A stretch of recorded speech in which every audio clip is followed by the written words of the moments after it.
Шахматный клуб «Белый лотос» располагался в самом сердце Чикаго, где старинные колонны и витражи скрывали мир богатства и интеллектуальной элиты. Это было не просто заведение для игры, здесь формировался статус, замешанный на комбинациях, стратегиях и, конечно же, победах. Зал, пропитанный запахом качественного табака и благородных вин, привлекал банкиров, юристов и философов, погруженных в бесконечные диспуты на темы, о которых говорили лишь самые пришедшие. В центре внимания находился Ричард Грейвс, восьмикратный чемпион клуба, известный своим перфекционизмом и острым умом. Его безупречный галстук всегда гармонировал с ледяным взглядом, вызывающим страх и восхищение среди его соперников. Игры Ричарда напоминали спектакли, где он не просто выигрывал, а унижал противников, вызывая у них чувство неуверенности и даже стыда. Однажды вечер, когда свет фонарей тихо пробивался через витражи, создавая волшебные узоры на полу, в клуб вошла Марта Холл, уборщица. Прохладный вечер не был самым удачным временем для такой встречи, ведь уборка в клубе начиналась только ночью, когда восторг был неуместен. На вид она была просто женщиной, возраст которой сбил с толку.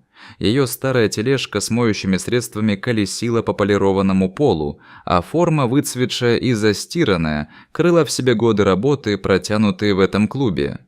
Администраторша Вивиан скривила губы, замечая ее. «Вы потерялись?» – ехидно произнесла она. Марта, не обращая на это внимания, уверенно направилась в зал, остановившись у одной из досок, где разгоралась напряженная партия. Ее взгляд был сосредоточен и почти профессионален, что привлекло внимание Ричарда. «Думаешь, понимаешь, что видишь?» – усмехнулся он, поднимая брови. «Может быть», – тихо ответила она, сдерживая недоумение от невежливости на виду у всех. Вскоре смех прокатился по залу, наполняя воздух насмешливой атмосферой. «Почему бы тебе не попробовать?» – предложил Ричард, придавая своим словам показную вежливость. «Одна партия ради развлечения». Марта посмотрела на противника, величественного, хорошо одетого мужчину с безупречными манерами, и подумала, что у нее есть 20 минут, пока пол сохнет. «Этого хватит?»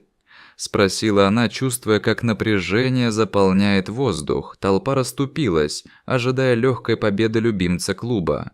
Ричард сел напротив нее, обдумывая, как с легкостью покорить новую жертву. Марта поправила фигуры с точностью и спокойствием, каждая ее рука была уверенной. Игроки пытались настроиться на друг друга. Ричард поразил типичной комбинацией, уже через несколько ходов приняв решение напасть на короля соперницы, но вскоре понял, что игра начинает развиваться не так, как он планировал. Каждая его попытка поставить ее в угол отражалась ее хладнокровием.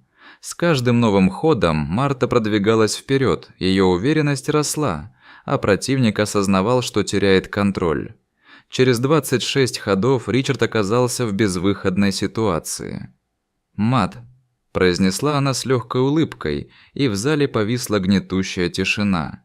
Все наблюдали за ним с недоумением и напряжением, когда Ричард смотрел на доску с пустым выражением лица, меняя цвета от красного до белого. Марта, не обращая внимания на замешательство, встала и начала складывать фигуры. «Спасибо за игру, мистер Грейвс», – сказала она, нерешительно пряча своего удовлетворения. «Мне пора возвращаться к работе». «Кто вы?» – выдавил он, когда она уходила, не дождавшись от него ответа. «Просто уборщица, но когда-то шахматы были моей отдушиной», – добавила она и, не дожидаясь позиции Ричарда, выкатила тележку обратно в коридор.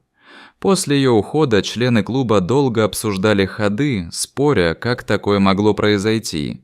Большинство главных игроков все равно сочли это досадным стечением обстоятельств, но искра уважения к Марте была невольной.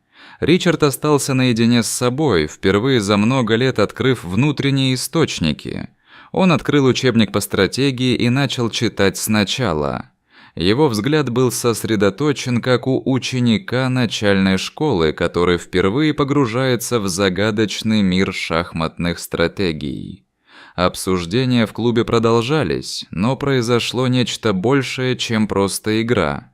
Каждый участник осознал, что Марта, простая уборщица, оказалась сильнее, чем кто-либо из них ожидал. В тот вечер эго, статуса и самодовольства подверглись жесткой проверке. Несколько дней спустя в клубе вновь собралось множество людей, потому что ожидаемое партийное состязание обещало быть уникальным. Друзья резко зашуршали, ожидая, как Ричард спустится к ближайшей доске. В их кругу ожидали новой интриги, ждали, что матч рисует новые роли. Это было их естество. Однако для Ричарда это была уже не просто игра. Он постоянно думал об игре с Мартой, анализируя каждую ошибку и пытался понять, как она смогла его обмануть и перехитрить. Шахматы, которые когда-то были легким развлечением и способом увидеть свой статус, стали для него более важной частью его бытия.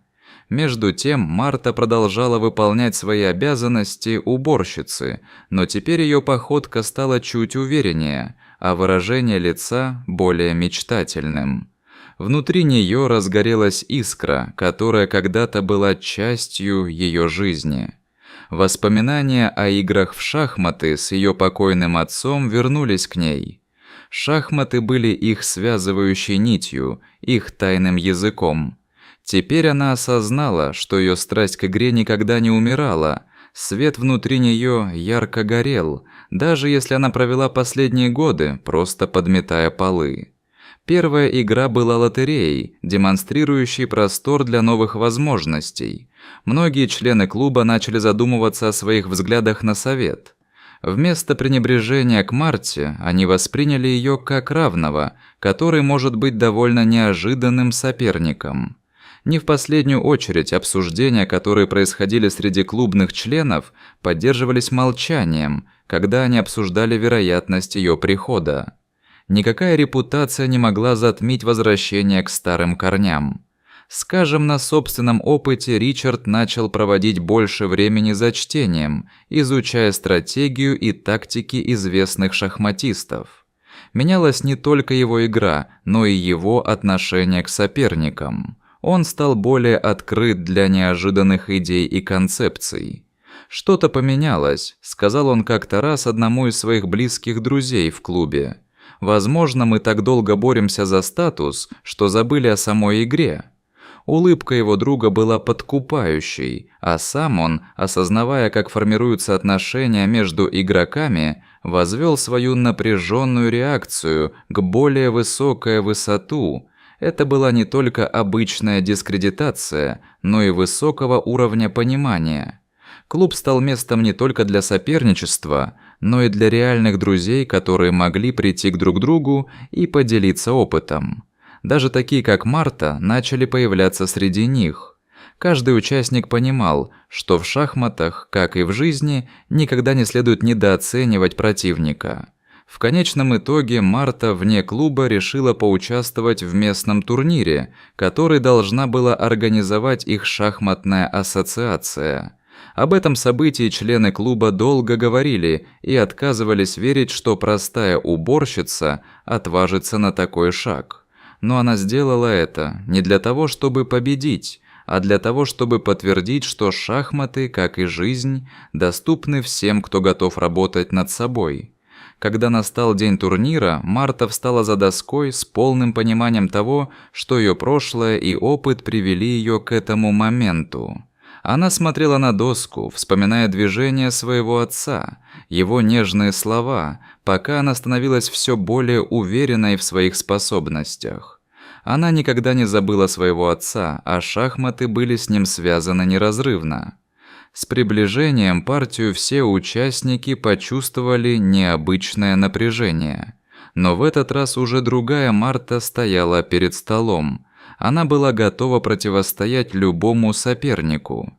Ричард, наблюдая за ее игрой, осознал, что это не просто партия. Это было нечто гораздо большее, чем усердная конкуренция. Это было следствием страсти и любви к игре, не имеющей границ.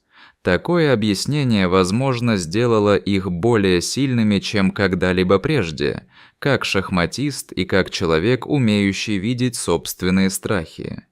Битвы на доске больше не были предметом разборок, они стали признанием перед самим собой, чтобы понять, каковы на самом деле важные вещи в жизни и на кого нужно полагаться. История клуба «Белый лотос» стала символом о разных уровнях понимания. Даже самые простые герои могут стать важными игроками на удивительных и порой драматических аренах. С каждым новым шагом вперед обрамляют себя в свет и учат ценить даже самых скромных бойцов. Это изменение в атмосфере клуба стало заметным. Многим членам больше не хотелось просто выигрывать. Они поняли, настоящая игра в шахматы – это отражение их внутренней жизни, возможности предавать свои страхи и периоды воссоединения. Шахматы объединили их, и они все остались без статуса, просто людьми, которые готовы были поддержать друг друга в их страхах и стремлениях.